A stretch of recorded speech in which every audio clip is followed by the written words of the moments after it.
Not yet. Okay, now. Hi, everybody. Hi, we're live.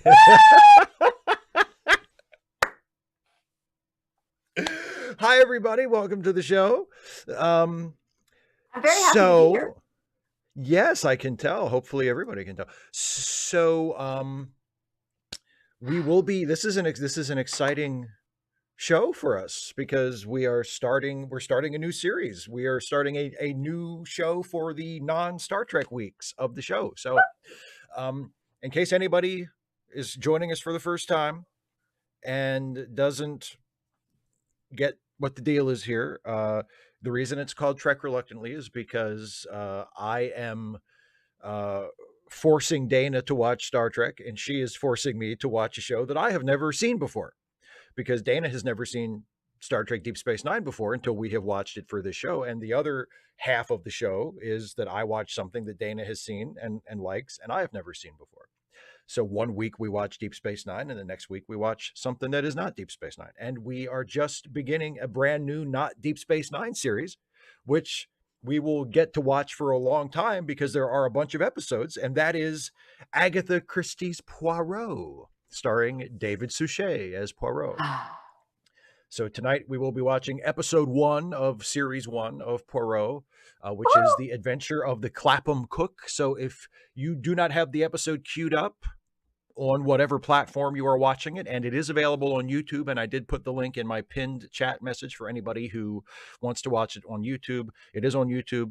That is the version that Dana and I will be watching, but I will caution you, if you are not a YouTube Premium member, I would recommend that you enable your ad blocker, because Dana and I will be watching it straight through without ads. And if you have an ad, then you'll get out of sync with us. And yeah, and we wouldn't want that. We wouldn't want that. No. So anyway, so we'll give you a few minutes to get everything set up. You just go to the video, have it paused at 0, so when we start watching, we'll all watch together at the same time. But in the meantime, Steve Dana, will count us in. He'll say 3, 2, 1, play, and then when he says play, you press play. Indeed. So while we give people a few minutes to get everything situated, how are you? I'm great. I'm good. Do you know why I'm good? Because I have pizza. I have pizza too. So we're both good with pizza.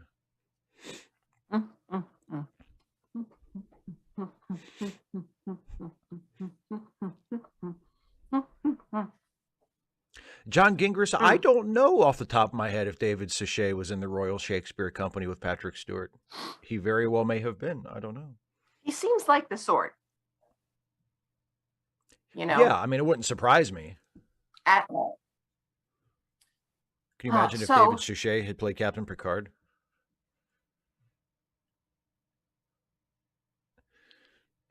With a Belgian accent? I mean, let's just, for shits and giggles, let's just...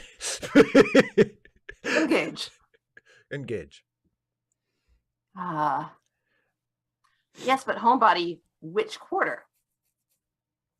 It makes a difference. It really does.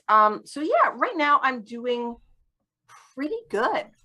I had a good day at school today, and I'm wearing my festive little penguins in their Santa hats. And 'tis the season to be jolly. And I'm wearing my Santa pendant. Yeah, and that's the classic sort of, what, I can't remember the artist's name, but like the classic Coca-Cola, like Santa Claus. Yeah, Coca-Cola. Yeah.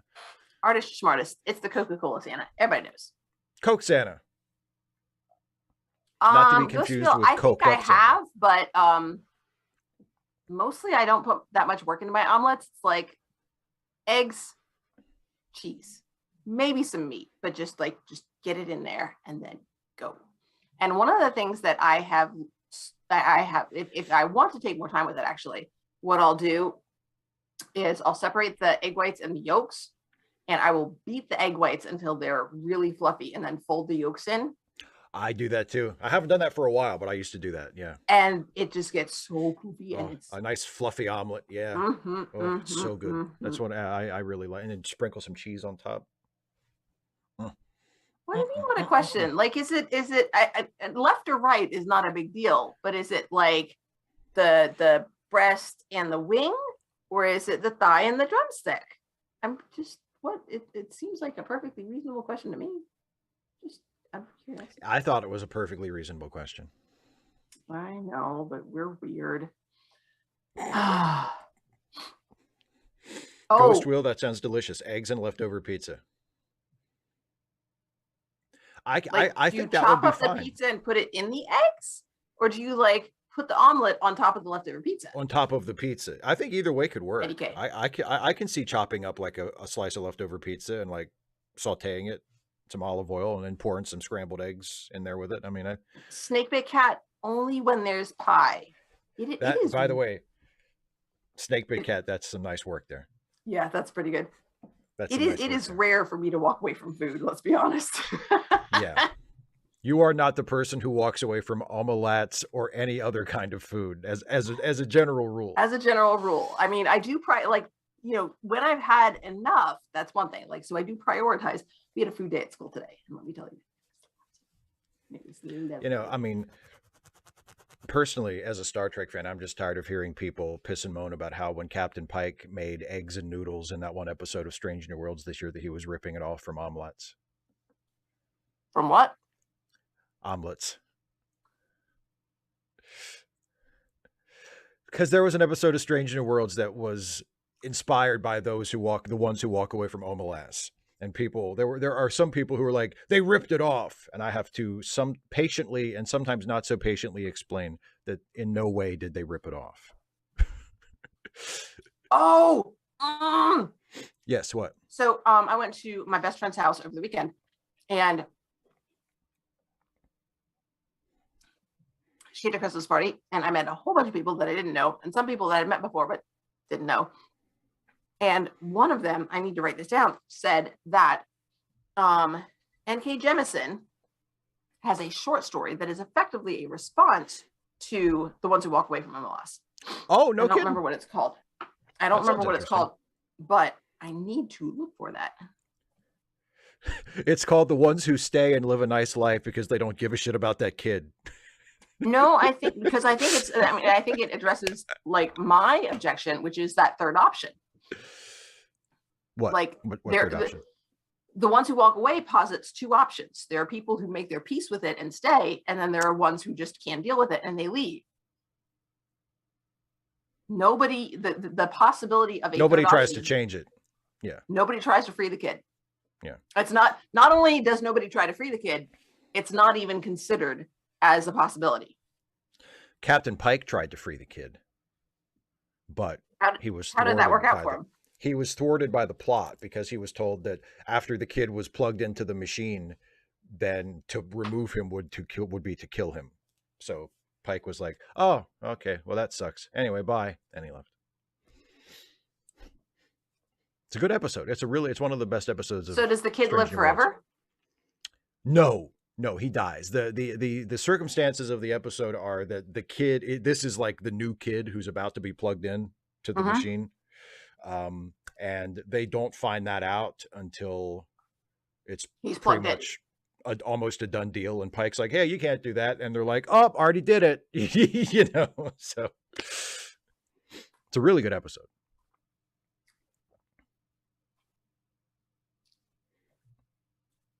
No, what he needed to do was unplug the machine. Well, then that would have destroyed like the entire planet. Like the machine keeps the whole planet running. So he would have basically been, dooming an entire so the kid keeps the planet running. The kid keeps the machine running, which keeps the planet running. Yes.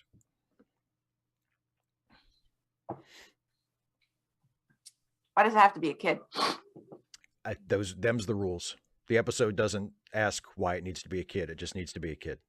Radical Bacon says today's Wordle was hard. Let's get a move on the episode then. Okay, let's start the episode. Oh, but I didn't say I had a good day at school today. Even not considering the food. Because it was it was a nice mix of stuff. So I actually helped set the food up because I didn't get asked to cover classes all day, which was nice. And so I helped set the food up, and then I covered a class, and then I helped set some food up, and I cleaned up after breakfast and helped set lunch out. And then after I had lunch, we're getting a new English teacher. Somebody's transferring in from the special ed department to the English department, And so I helped him set up his room during the lunch period of the class that was in that room. So there wasn't anybody there. And then after that, after that was not good, because that's when I had my painfully splitting headache. But then I went back and I was trying to help out, and I had some soda. I had some Coke Zero. And I think maybe I was under caffeinated, because all of a sudden, it was like, you were cured. It was a miracle. Thank you, Jesus. So woo. And then, so I had my students at the end of the day, and I made them help out, and they did. And that was really nice. And then we went back to the room and we just chit-chatted a little bit. So as we were cleaning, because we did it as a potluck. And so I washed dishes, and then the library has a cart. And so we put them on the library cart, and we said, okay, this goes to so-and-so, this goes so-and-so, go. And the students took them around and gave them back to the teachers. So it was nice. And then we went back to my classroom, and we just talked about the end of the semester. I am so delighted by the phrasing, I made my students help out, and they did. Well, I mean, it wasn't for a grade. But it's like when you phrase it like it's like I went into the bank and I put a gun in the cashier's face and said, give me the money. And she did. Isn't that great? Here's the thing. I didn't have a gun. I did it just with the force of my personality. Yes. The force of your will. Also my size.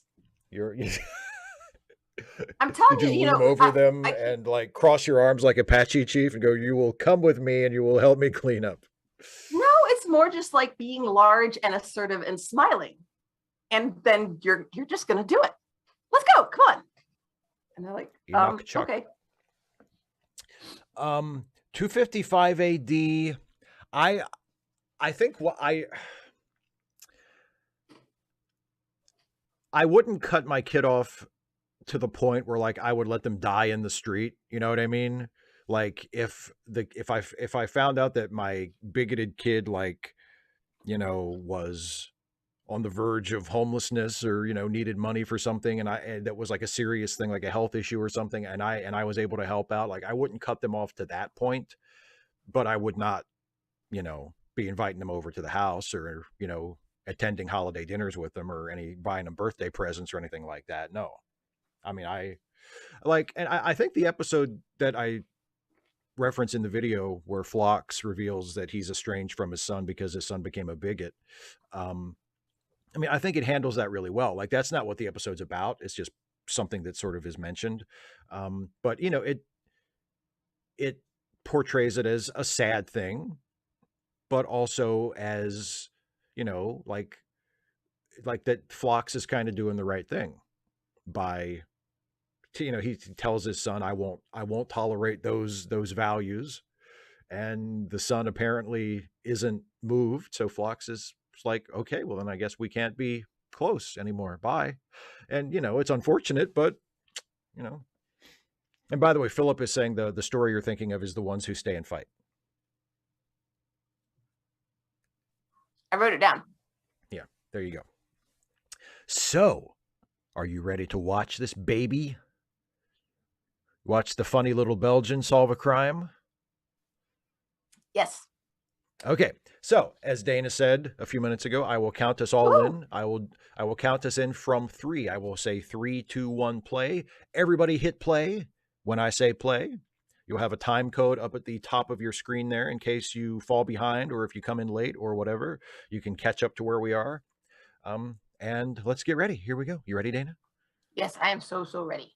Okay, here we go in 3, 2, 1, play.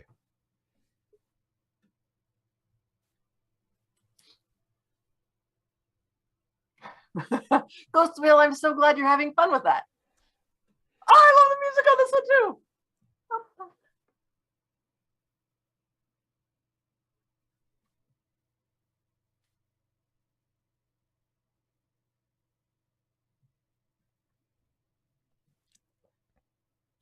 I don't really understand all the purple stuff, but whatever. The opening is a little trippy. I mean, I think they're going like now I like the Art Deco types thing, but the purple weird stuff.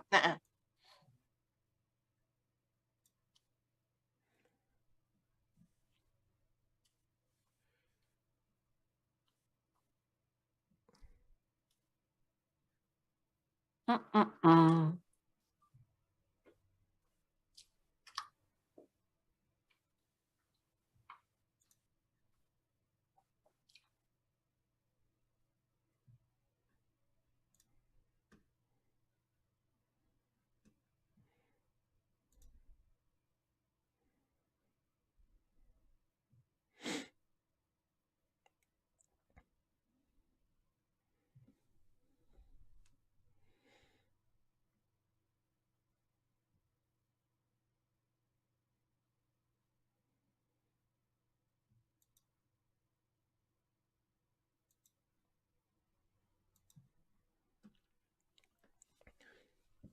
The trunk wants to shoot up, but he has to tie it off first.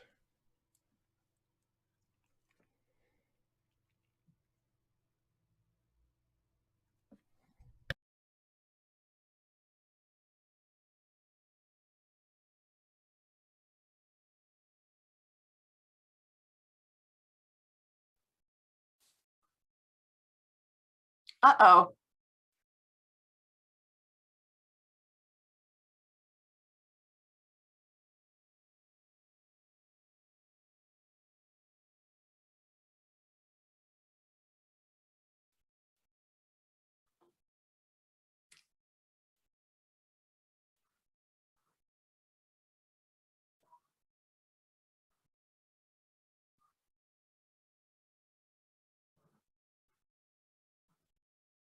Hmm.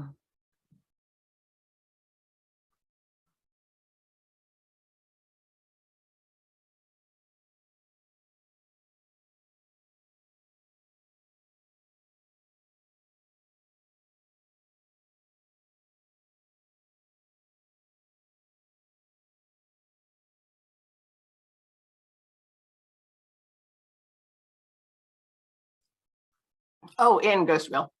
I mean, not locking them in, just making sure the body doesn't fall out. Yeah, because that's embarrassing. You don't want that to happen.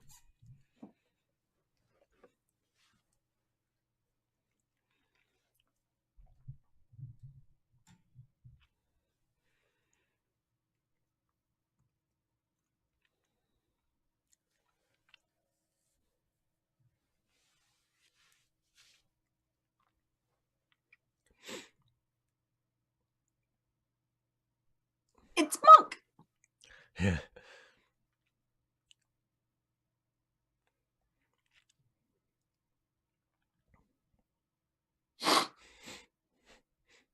He has a dedicated mirror for his mustache. I love her.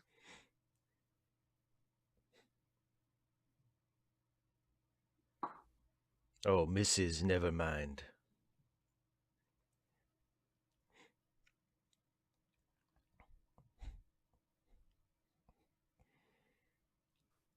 Yes, ask her if it's of national importance.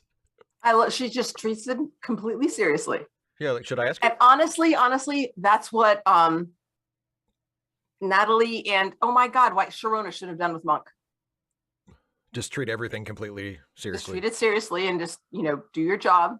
Don't get emotionally involved.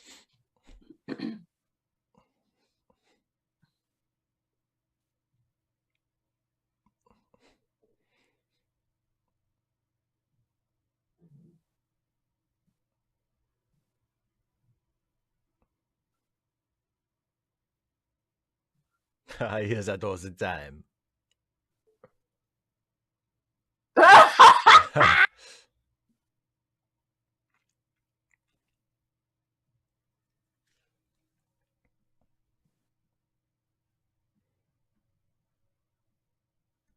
I will not dignify that with a response.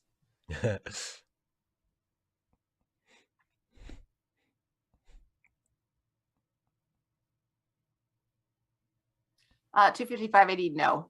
There's no indication that it upsets him. Excuse me. Yeah, Miss Lemon is awesome. He's just very particular and precise. He likes things a certain way, but it doesn't throw him off like it does Monk.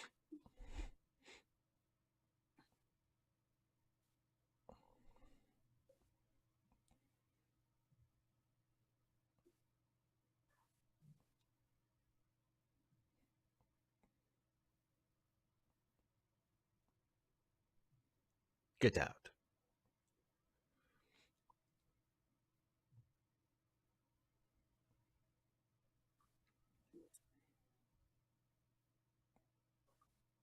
It's coming from him. That's a lot.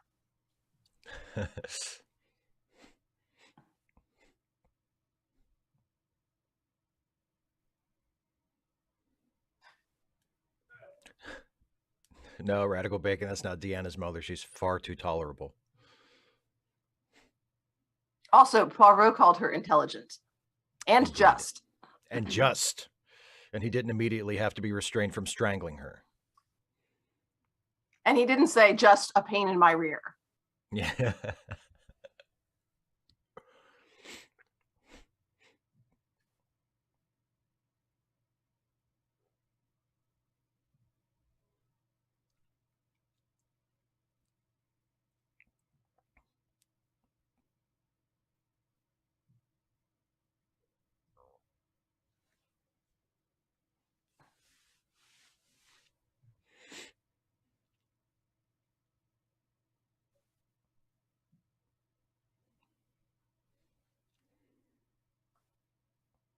Let's look.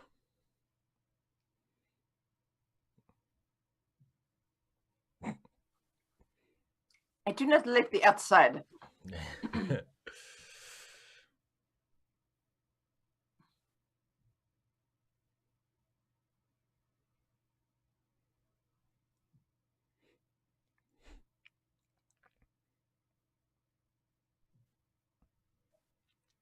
Please do not touch Poirot.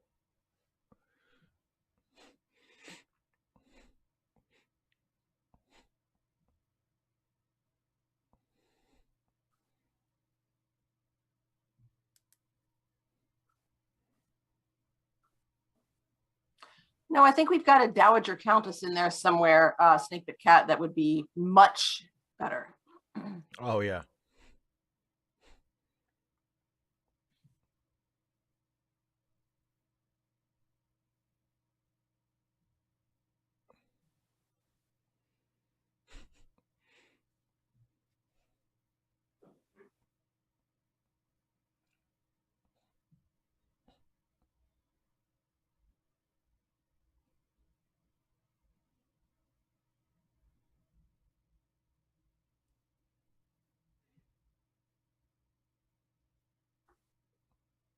Let's go.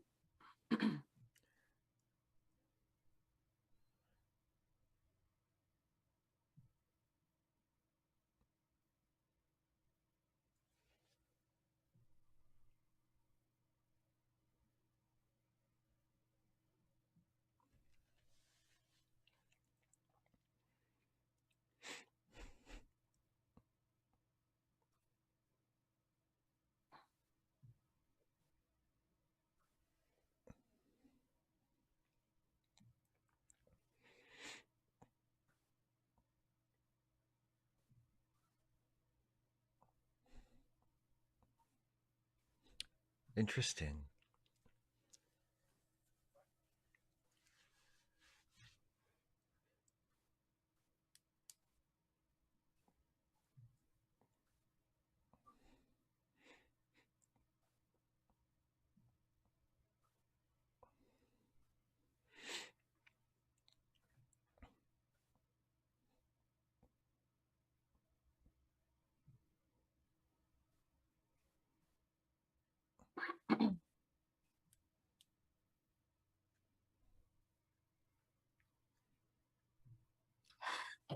It's a good point. I mean, after you've been abducted by white slavers, that's when you would want your things the most. You definitely, you need those remnants of home. It's so important. Absolutely. Absolutely.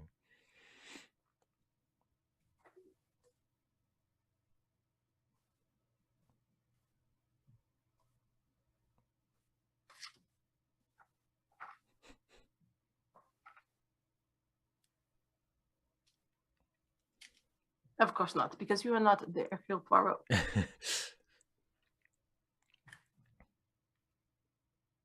255 AD, that's really interesting because in the books, it actually, the time progresses.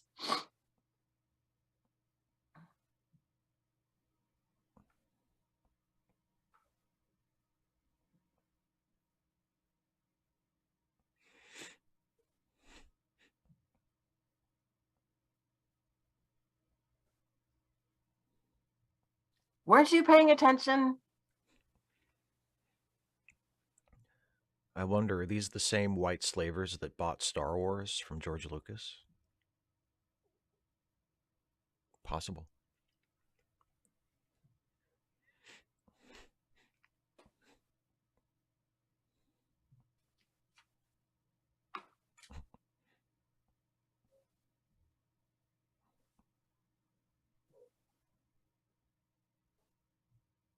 So nothing about you.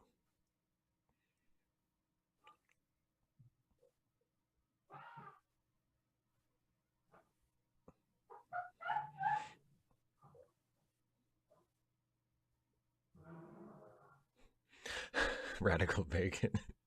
She kind of changed the laws of physics.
Isn't it lovely, James?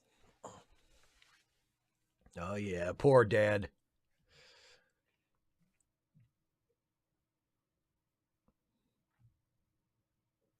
I mean, I am the title character.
Well, then you're not a very good at your job, are you?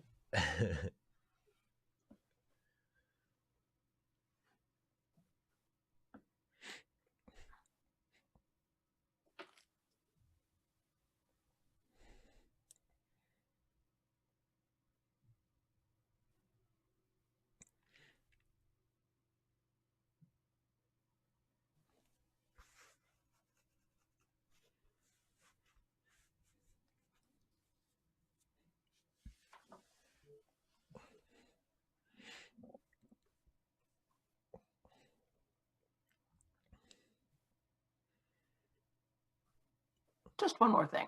Yeah, exactly. I was thinking that too. Just one more thing.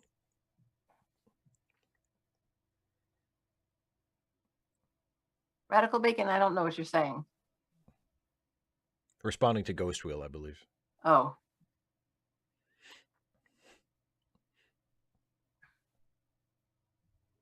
Oh, what if the PI is Harry Dresden? Got it.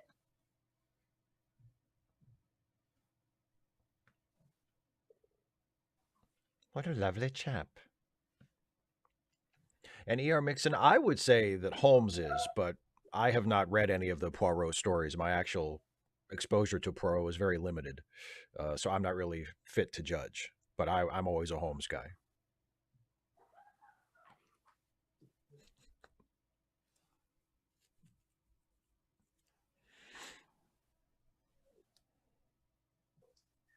Ah, and that is why you are the idiot friend.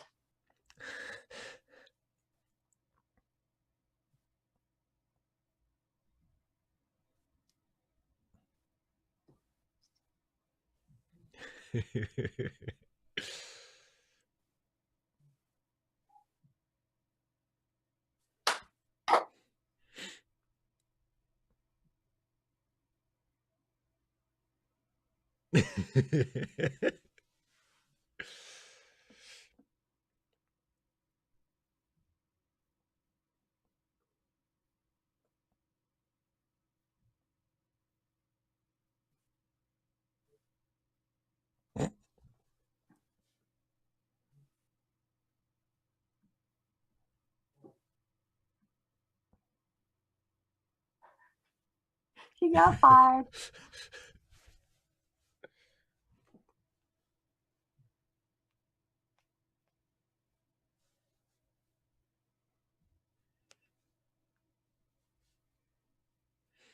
After this commercial break. So much.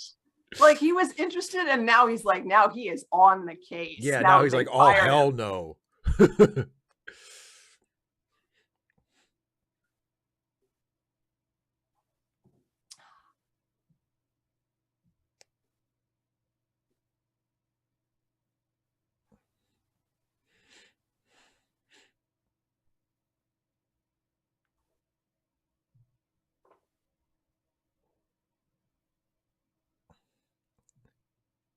Just do as you're told. Quickly. Thank you.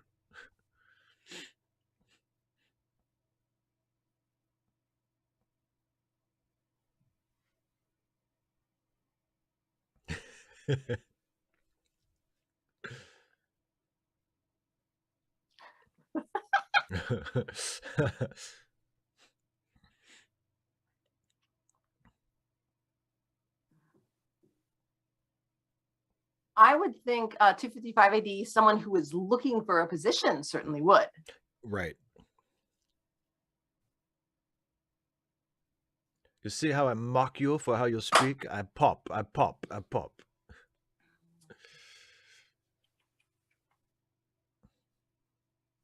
Maybe an Assamite.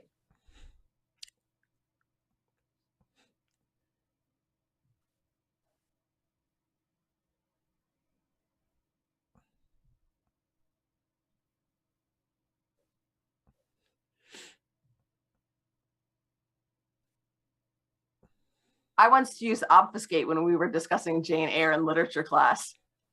I got a wonderful snort from the other vampire player in the room.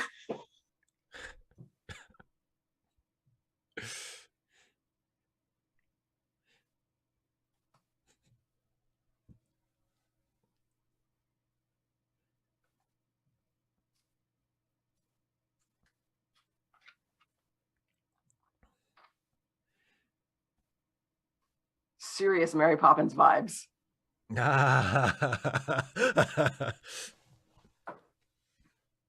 To be specific.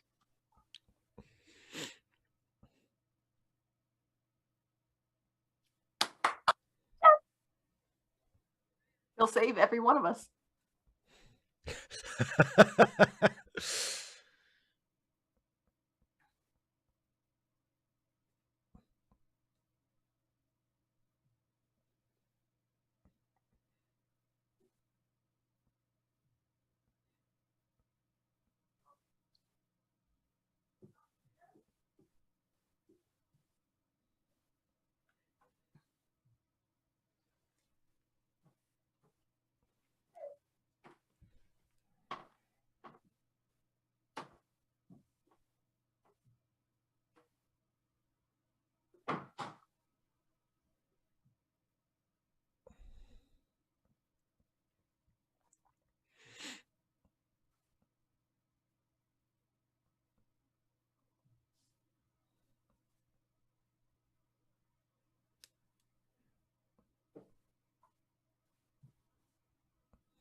Got to go. I too must use the bank. It is not, this is something that happens. Not trying to back out of our mustache contest, are you, Poirot? I smell your cologne.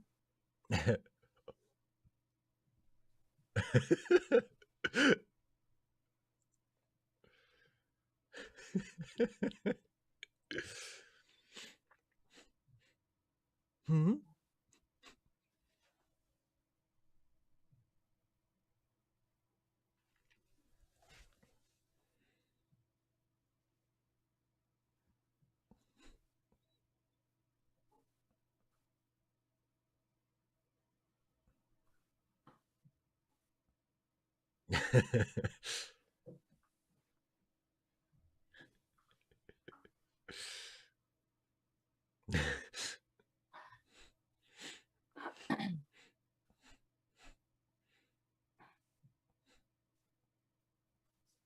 I'll be right back.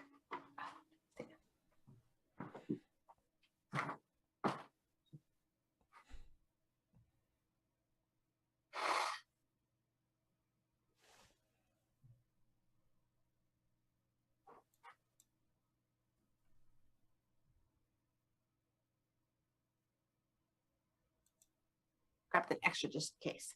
Ooh, but I was getting grippy.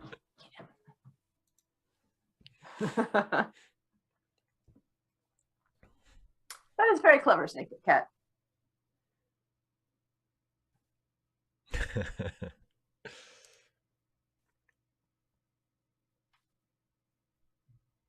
How many times must I say no? Apparently 4.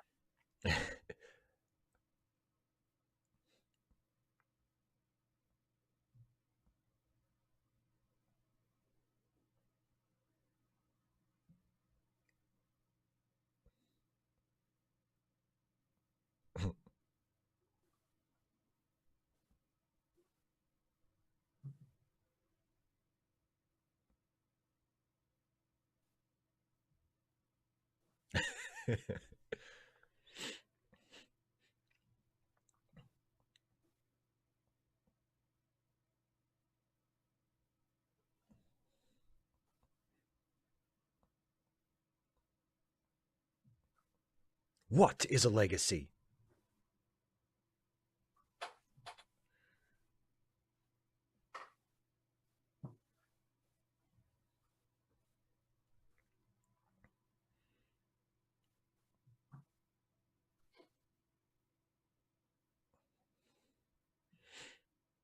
Hastings, just go.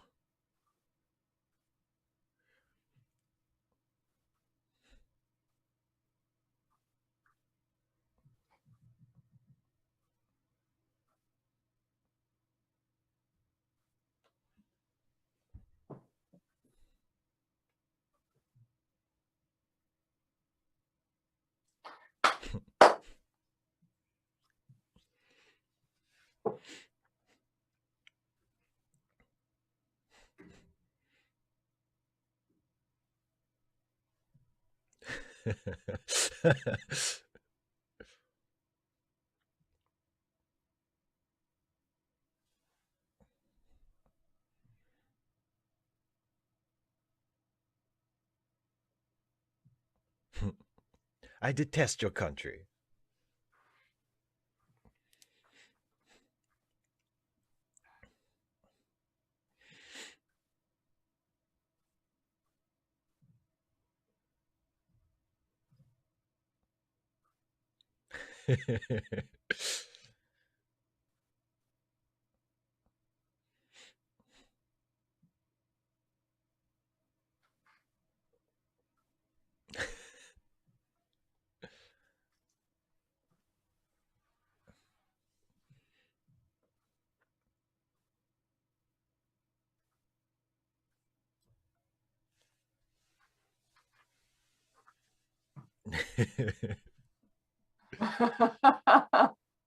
Zablanowitz, that's great. What a view. That's good work.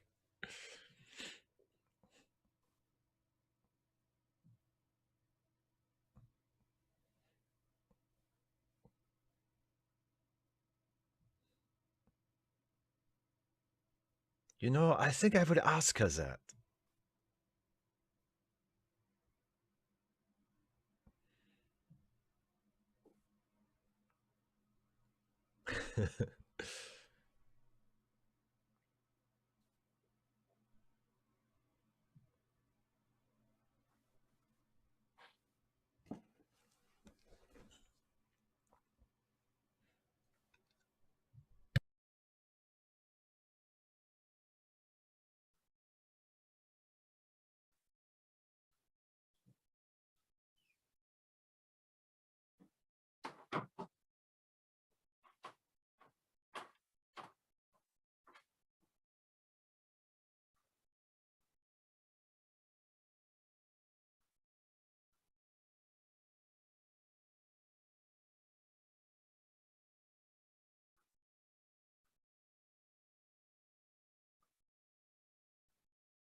E.R. Mixon, no spoilers.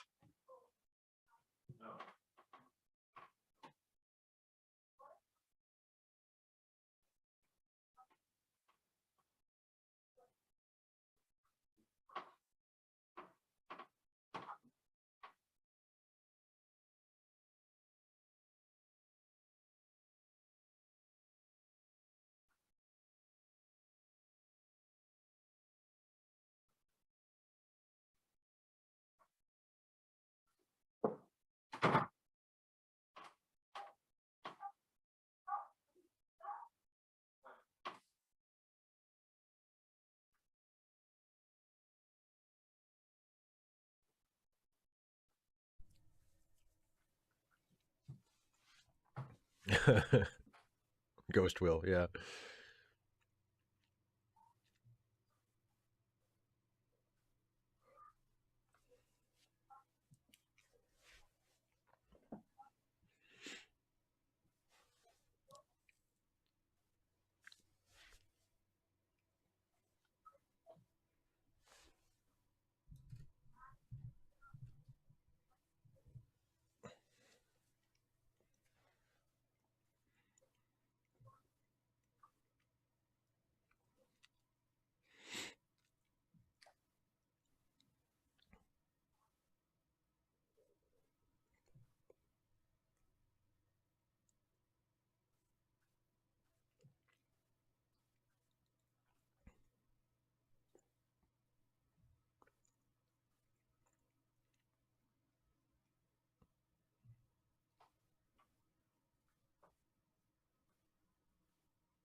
Wink, wink.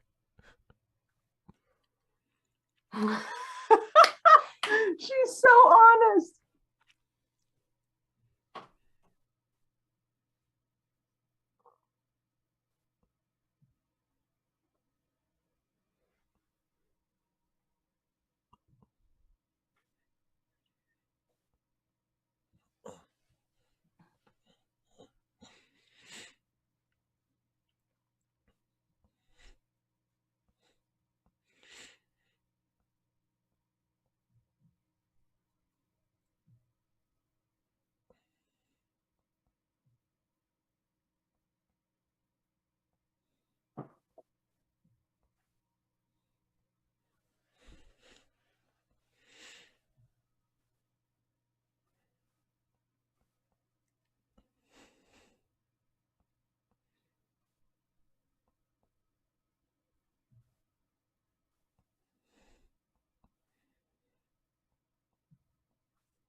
Shut up.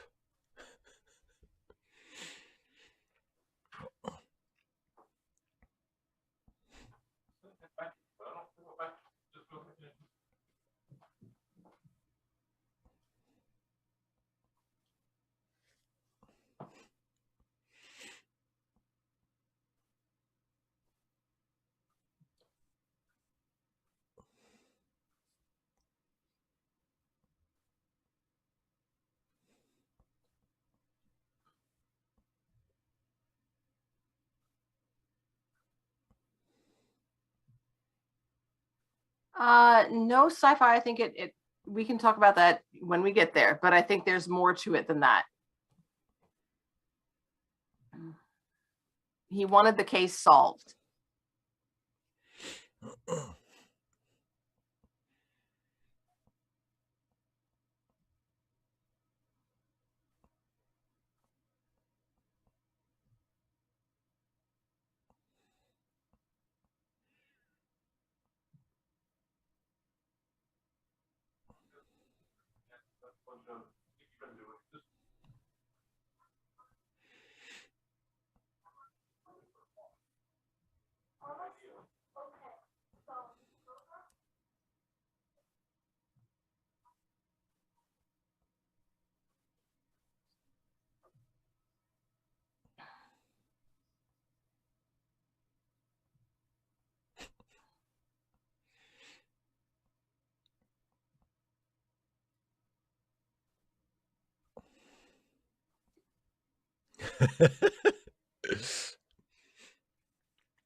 Mm.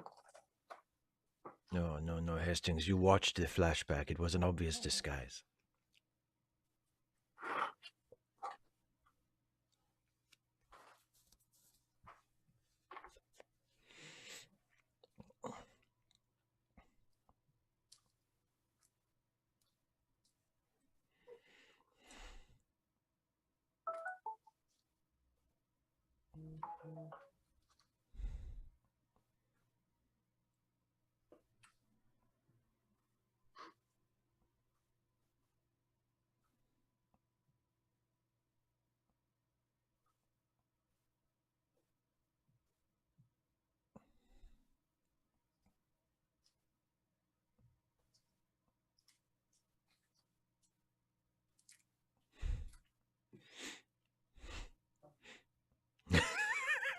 No.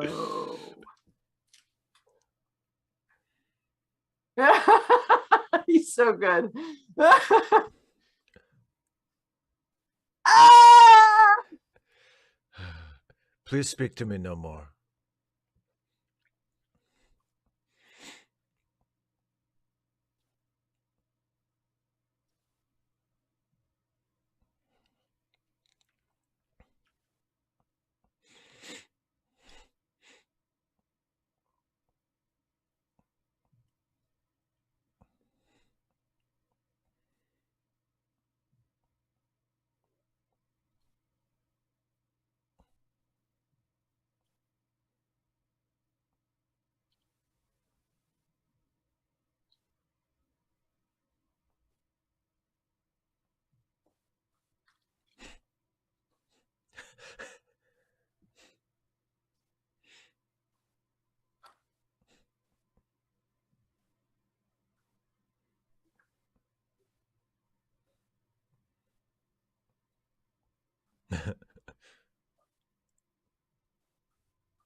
who am I going to bill for all these hours?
Oh.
So fine. Oh.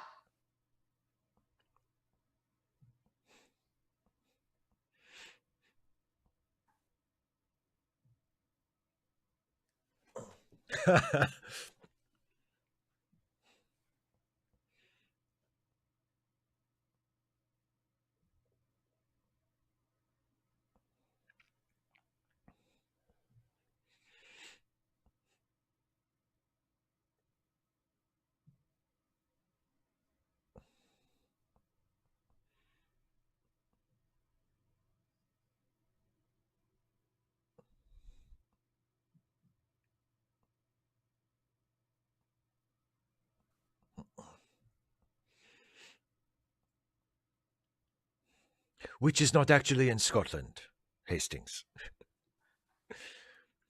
Oh, Hastings. But if we're going to Scotland Yard, Poirot, why can't we stop off at Glasgow on the way?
Bum bum bum.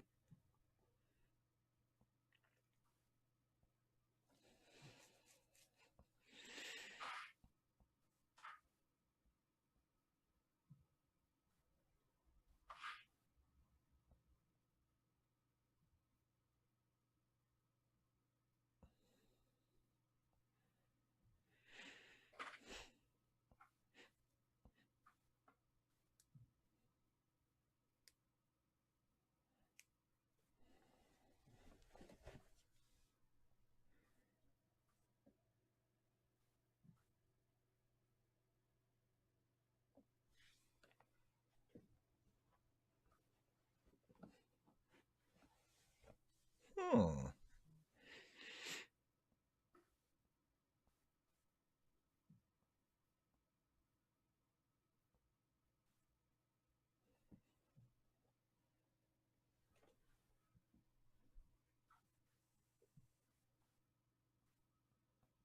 Caracas.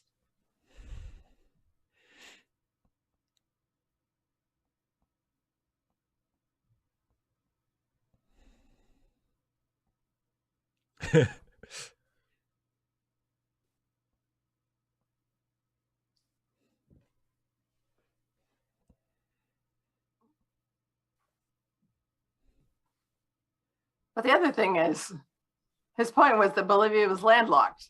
You can get there from Bolivia just as easily as, well, maybe not just as easily. You can get there from Venezuela as much as you can from Argentina.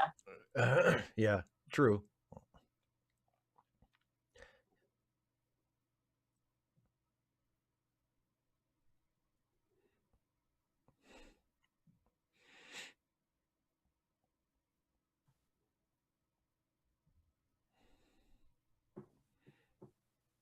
Ha!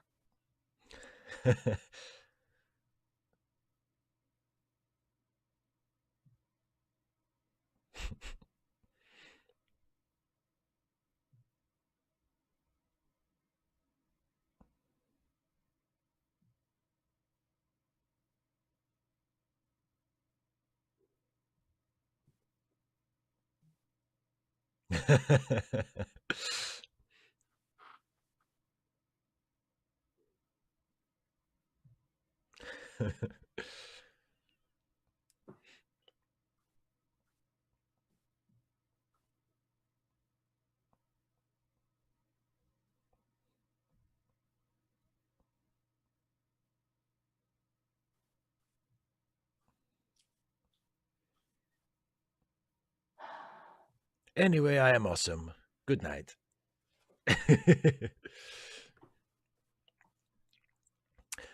The end.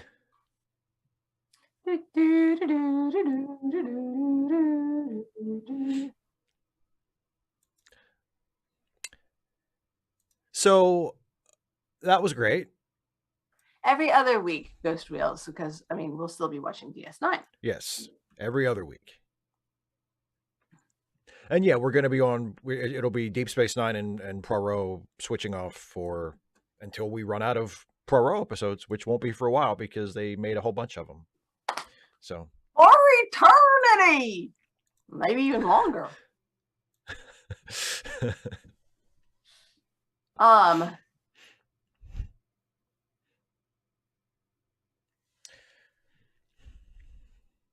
Well, 255 AD, I guess it's only a problem. It's a problem. It might be a problem depending on how you watch the mystery, because I have never been a person that tries to figure it out as I'm watching it. Like whenever I've watched like a mystery show or even like a movie or something, like I'm never trying to figure it out. I'm just going along and being interested in the characters and the story, and when the solution is revealed, I can be like, oh yeah, okay, that makes sense, that's that's clever, right? nice. But I'm never like trying to figure it out. So like if I miss something that turns out to be an important clue, or I can't follow something, like to me personally, that doesn't usually make a difference. I wonder if they were talking about Poirot. It ran for 30 years. There were 6 seasons on The Good Place. Yeah, that's such a great joke because like yeah, and there was it the same, there was like a very similar joke on another show. I can't even remember, but it was something. But it was basically the same joke. But it was something like it ran for the show ran for 10 years. They made 6 episodes or something like that. It's Yeah. like because the seasons are just so much shorter Uh-huh. in England than they are here. So yeah, I thought it was And it's great. like it's one here, one there, Yeah, they might not make one for 2 or 3 years, and then they'll come back and make another one, and then they might, it's much closer. The way streaming shows are produced Yeah. is much closer to the British model than the American model. You know, they'll make a season. It'll be you know, but usually between 6 and 13 episodes. And then maybe 2 years later, if it's a hit, they'll do another one. And it just kind of rolls like that. Yeah. Yes, Snake Big Cat. We will be alternating between the little gray cells and the little gray pylons. Uh-oh. Where are my keys? Where are my keys? So did you enjoy it? I enjoyed it. I enjoyed it a lot. Yes. Good. I enjoyed it quite a bit. So did I. For the same reason that I enjoy Sherlock Holmes, you know, that I think Poirot is a fun character, and he's just different enough from normal that it's interesting just to see him interacting with people, you know. Like that was one of the that's with a lot of different versions, a lot of different adaptations of Sherlock Holmes, and even with the original stories too. Like there's a pleasure in just watching someone who is as much of a weirdo as Holmes interact with normal people. And with Poirot, it's the same thing. You know, it's you know, he clearly is, you know, a bit odd and sees the world differently and behaves differently than most of the other people that he encounters. And it's just fun to watch him do his thing, you know? The one thing I will say, I felt bad. Like, Miss Dunn's just screwed. Yeah, that's true. She thinks she's got like a house and she's all set up, and it turns out, no. Yeah. Yeah. And they don't really address whatever ends up happening to her. Yeah. So Poirot does not care. This is not Poirot's problem. Yeah, Christie would have addressed that. So, but yeah, I enjoyed it. I think this is going to be a fun stretch, you know. I hope so. I think it will. And of course, Hastings is just so much fun. Oh, Hastings is great. I was thinking I didn't want to talk too much over it, but I had the thought, you know, I had the thought like Dr. Watson should watch so that he can see Hastings and not feel so bad. Yeah. Because again, like if you read, especially if you read the original Holmes stories, like Watson is actually not that dumb. He's slow compared to Holmes. Yeah, exactly. Because Holmes is like a genius, but Hastings is really slow in the uptake. Like Hastings in this episode, and I imagine it continues throughout the show. He's always like, he gets there about 5 minutes after the audience does. Yeah. You know, like Poirot points something out and he's like, "Do you see Hastings?" And Hastings is like, "Yeah, I totally do." At first he says, "Oh, sure, I get it." And then he really gets it. And he's like, "Oh shit, dude." Yep. That was I'm not really a fan of the BBC Sherlock, but that was one moment that I really liked when he's like, you know, he's like, you know, I'll tell you what the numbers are. And Holmes is like, "Can you really? Because, you know, normal people can only recall about 60% of what they see, of what they hear, and even less of what they see." And he's like, grabbed him by the shoulders and he's like, "Can you tell it? Can you think, Watson?" And he's like, "Well, I could if you'd let go of me." He says, "I took a picture of it." I remember that. And Holmes is just like, "Oh, that was a good idea from somebody else." Didn't think of that. I didn't think of that. Yes. And apparently he has a weakness for blondes, apparently. So. Well, he Miss Lemon is lovely. Huh? I said, well, he lives in the right decade for it. In the 30s? Yeah. Okay. I didn't know that was a particular decade for blondes. I mean, it's a very blonde decade. I will take your word for it.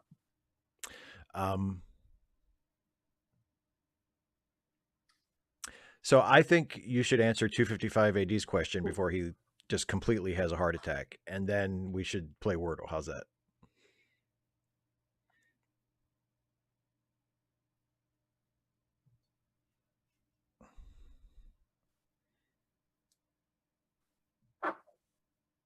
I, I don't think so. I don't think they come off as unreasonably ignorant. Certainly no more than, say, their employers did. I mean, Yeah. I would say their employers are just, and even even Chap. I mean, Yeah. Pretty much everybody like, other than Poirot yeah, comes across as kind of a dumbass. Yeah. Exactly. It's, you know, now I will say the lower domestics, especially the younger ones, they tend to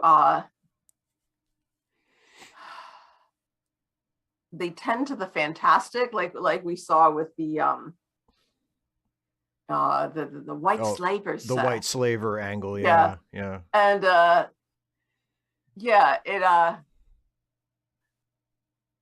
but I think that comes up more often, but I think that's not so much because they're domestics as it is because they're young. Like, do you think it was pirates, sir? Okie dokie. Yeah, maybe. Pirates. Yeah, what is it about British and Argentina? Because that was where that's where Hastings goes to retire, and that's also where the guy in North and South was going to go to when he found out that he didn't have long to live. Yeah, he retired to Argentina. He went to Argentina to die. Remember, this is reluctant. So I haven't seen DS9 before, and Steve hasn't. I think you've watched like a little bit of Poirot, but yeah. I've seen the first. I think that I've seen this episode and I've seen the next episode, but after that, and it's been a while since I've seen those, so I'm like, I didn't remember a ton about this one, and I've seen every single episode of Murder, She Wrote. So it doesn't fit with the theme of the series. I mean, I guess like we would have to stop watching Deep Space Nine and switch to Murder, She Wrote, and then that wouldn't work because I've seen Murder, She Wrote, and you've seen Murder, She Wrote, so that still wouldn't work. So yeah, but I love Murder, She Wrote. If you're, it's fun. Murder, She Wrote is great, but yeah. 25580. Sorry. All right, Steve, are you truly sorry that you're an attention hog? Can't you tell that I'm all broke up about it?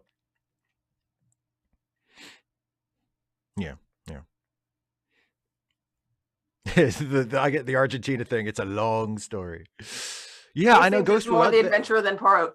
That is a really, really, really low bar. Poirot's just like, no, I want to stay inside. No, I want to sit in my office. I want to have the well-cooked food. I want the central heating. Yeah. Like outside there is like he doesn't. Yeah, he did in this episode. He doesn't even like being outside on a lovely day. He's like, no. Poirot does not go outside. And also, I think it's also a dig because remember he's Belgian, and he grew up like he didn't come to England until he was an adult. I mean, I don't think that's ever spelled out in his backstory, but it's in Christie's history. Mm-hmm. That either she or someone in her family they hosted Belgian refugees, and so that's some of their speech mannerisms. I think she used for Poirot, and so he likes the warm climate, which there is not here. It is always the damp. It's it's Britain, and so always with the rain and the drizzle and the clouds. Is there no sun in this cursed country? Now you're quoting my shit. Yeah. There we go. Oh, hey, my childhood too, buddy. My childhood. That's absolutely right. Absolutely right. The best Robin Hood movie. Fuck you. I know you like the Disney one. But you know what I'll tell you 3 things the Disney one doesn't have. Mm-hmm. No. You know what? 4 things. And you'll like the 4th one. You'll have to give me the 4th one, even if you don't give me the first 3. I'm sure I will agree with you that the Disney one doesn't have these things. The Disney one, it doesn't have Morgan Freeman. Mm-hmm. It doesn't have Alan Rickman. It doesn't have Kevin Costner. And I was going to finish with that. But I also remembered it also doesn't have Brian Blessed. Saw that one coming. So let me just say, in the Disney version, Robin Hood is Fox.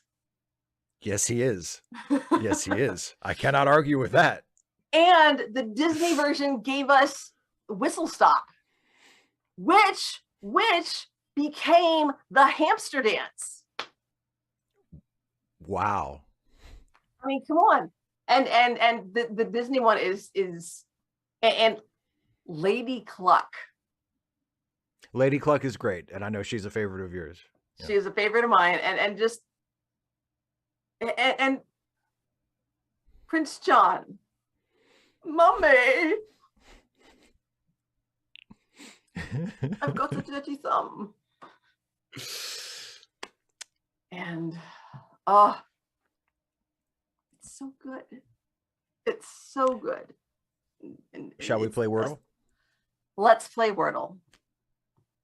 Let's play Wordle, everybody. So, for those of you who, Radical Bacon, you're reading my mind. Wordle? Yes, indeed. So, the way this works is Dana is not actually looking at the Wordle board. This is today's Wordle from the New York Times. Dana is not seeing the board. She is only going by my description of what is happening. And if you have not played today's Wordle and you would like to play along, we would love for you to join us, and you are more than welcome to throw in your suggestions and your guesses. However, if you have already solved today's Wordle, please do not give it away. Okay, so starter word. Heart. Heart. Heart. Heart. 5580, but remember that this was back in the 20s and 30s. Okay, heart gives us. And by the way, thanks again for the subsequent super chat, John. I appreciate it. Heart gives us an A in the wrong place, and that's it. Okay, let's go for lions. Lions. Mm-hmm. Lions gives us an L and an S, both also in the wrong place. So we know there's an A and an L and an S, but the A is not the third letter. The L is not the first letter, and the S is not the last letter.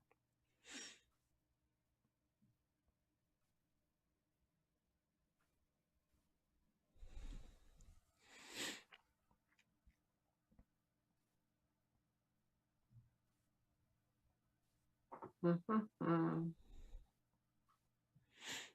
feel like I want another one. Okay.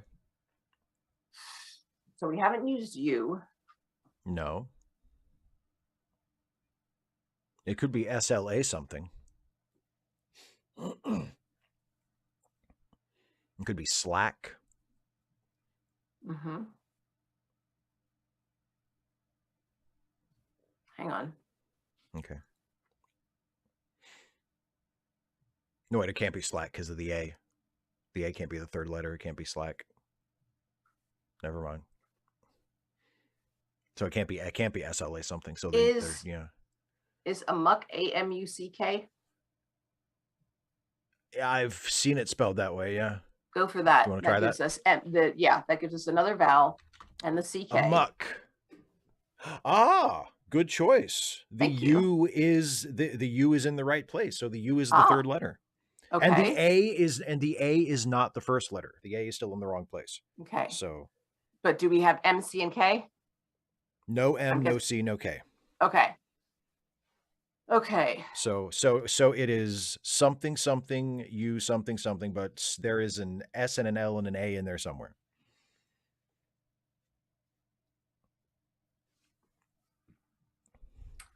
So it could be SLUA something. It could be, but what would that be? No, that doesn't work. Could it could be SLU something A? It could be. It could also be SAUL something. Ooh. No, I was going to say salt, but no. There's no T.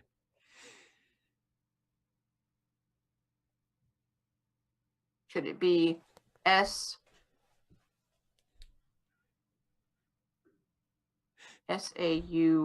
something L? It could. Yeah, the L can be the last letter. John Burns, I don't know if Salk, and no, it can't have the K. We know there's no K. No K. Oh man, seeing it, I'm having trouble seeing words today.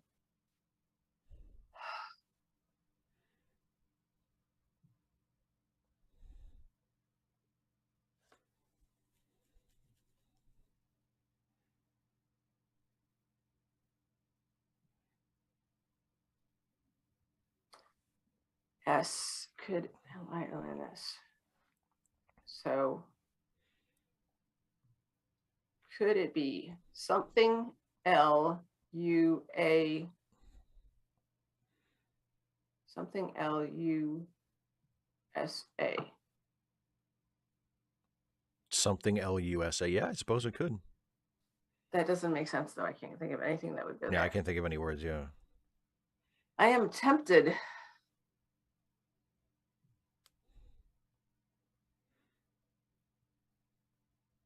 Squall has 2 L's, John Burns. Right, yeah, there's no room for that.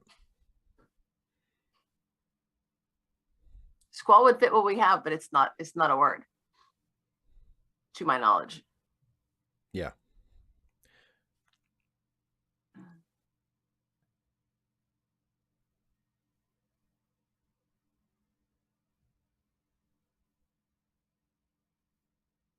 UA feels better to me.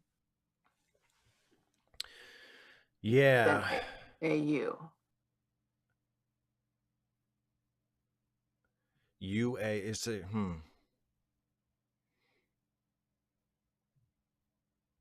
And UAL, that could be like equal, but like where's there's got to be an S in there someplace. We need to put the S in there somewhere, yeah. Shiki, it's got to have an A in it, and it can't have an R. Right, no R.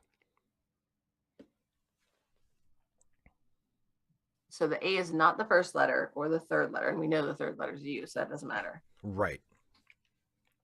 And the S is not the last letter. And the L is not the first letter. Right. Vilcata, we need an L.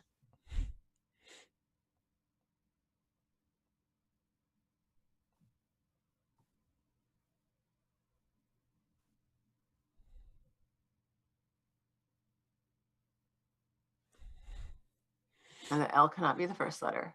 And the A cannot be the first letter. Right. So that means it's either the S is the first letter or the unknown letter. Or whatever the other letter is, yeah. What about S-U-A-L? What goes in front there? S-U-A-L. U-S-U-A-L. Usual. Usual. I got there at the same time you did. Usual. You want to try that? Yes. Usual. S or U-S-U-A-L. Usual. That's got to be it. That's it. Yes. Usual. Huzzah. Nicely done. Huzzah. That was so cool that we just like both got it at the same time. And now we get to wait 30 seconds for chat to honestly, notice it was you. It was you, because you said, when you said S-U-A-L, and my first thought was, well, then it has to be a vowel. And then I was like, what other vowels are there? And like, from an S. Yeah. And we didn't have any other vowels, That's right. And we knew it wasn't the A. That felt really good. We're so good. Yes, Vilcata, a very unusual challenge. Hey, Steve, high five.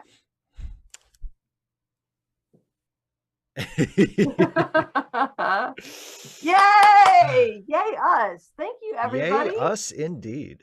Yeah, definitely, got us thinking about it. I love doing it in team mode. That's just like, that's my favorite. Yeah. Actually, I think that's the only way I've ever played it. That's true, because the first time we ever played it, I was doing, that's how we got the idea to do this. We were talking on the phone, and I was like, you want to play Wordle? Like, I think the conversation had kind of fallen into a lull, and I was like, and I was screwing around with it on my phone. And we did basically what we do on the show now, where you're not looking at it and I'm talking you through it, and you solved it the first time. And here I we did are. not solve it the first. I think I solved it like the second one. I think I got it in Well, two no, that you time. didn't. You didn't solve it on the first guess, but you solved Right. it. Like you solved the first puzzle. Yeah. Yeah.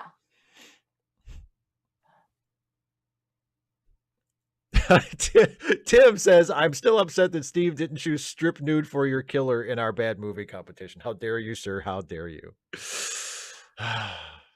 And John Tim, Byrne says he's heading out for food and to show some Castle episodes, and that hey, makes me think. That is a very good example of a domineering female character done well with Castle's mother, Martha.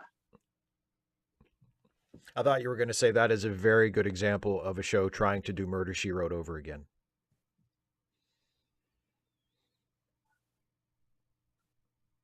No. Because isn't he like an author? Isn't he like a writer who solves crimes? Yeah, but like he's actually partnered up with a detective. And the Like tone a is, real detective, yeah. yeah, the tone is all off. It's not. Well, I've never seen it, so like I can't speak. I just know I'm familiar with the very basic premise. Well, maybe once we get done with Poirot, we can watch some Castle. We'll segue right to Castle. Perfect. If we're then I can be then I can be underwhelmed by another Nathan Fillion series. It is propaganda. There and I'm not I'm usually not a fan of like the murdery types, the the case, but I love his mom and his daughter.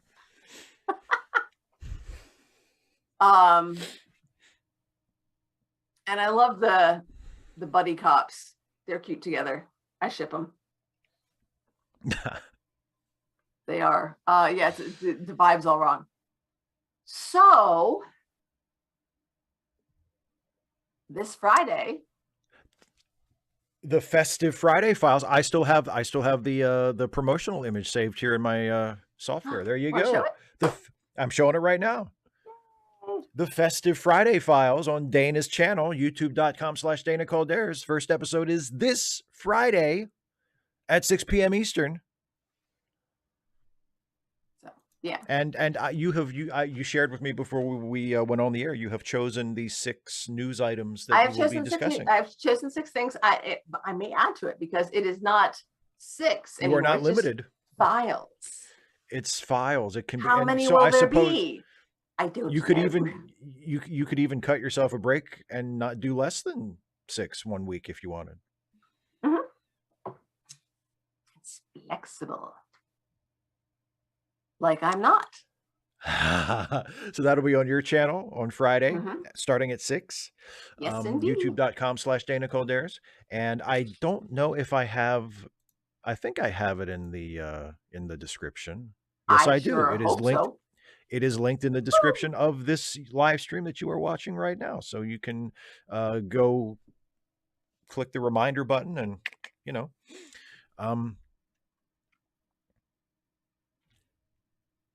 Tim says, how do you feel about Columbo as a statement of war of the classes? In other words, the lower class against the upper greedy murderers class. I mean, I think that's one way you can read it, honestly. To be completely honest, and I am fairly political when I watch TV shows, and like I take easily to those sorts of interpretations. But for the most part, when I watch Columbo, I'm just watching a fun murder mystery show. Like, I mean, if someone points it out to me, I can be like, oh yeah, that makes sense. But like, that's not the read that I take on it when I watch it. And that's one of the main reasons, maybe the main reason why I am still able to enjoy a good cop show, despite the fact that they're all propaganda. Because I'm aware of that. And I do believe that is a problem with the way we make cop shows and with the way police are portrayed in media.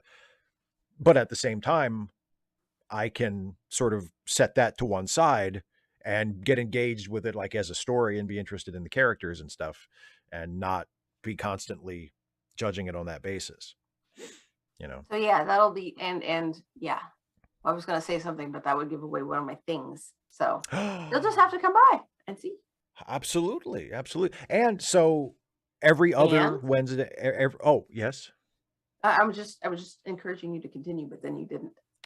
Oh, And and every other Wednesday, we will be watching Poirot from now on for a while, which means that next Wednesday, we will be yes. back to watching Star Trek Deep Space Nine.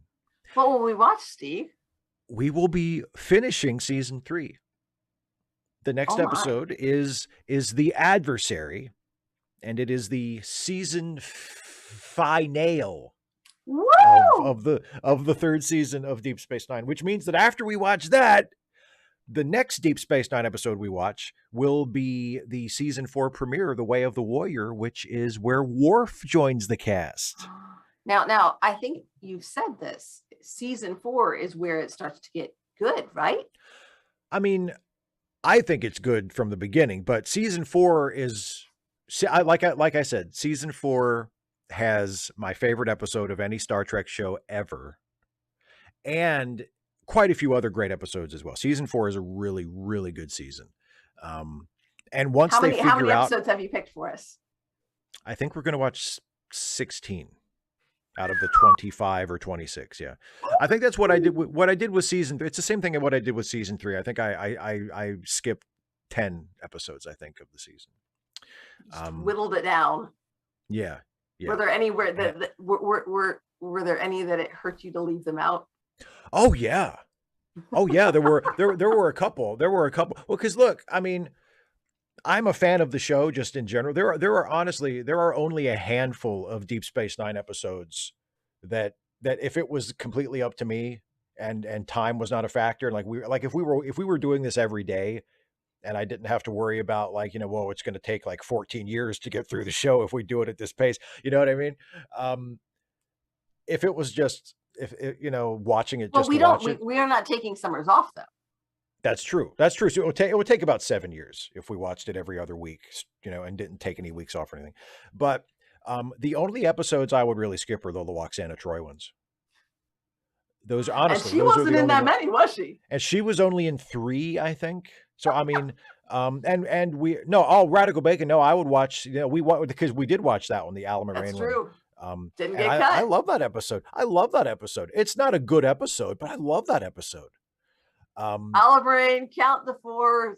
Alan Moraine, then one more, then 3 more. Yeah, and it has Dr. Prescott from Three's Company in it. Okay. Diallo, Shap 6. Like, how can you not love that episode? No, of course it's not good, but it's fucking so much fun. I would never skip that episode.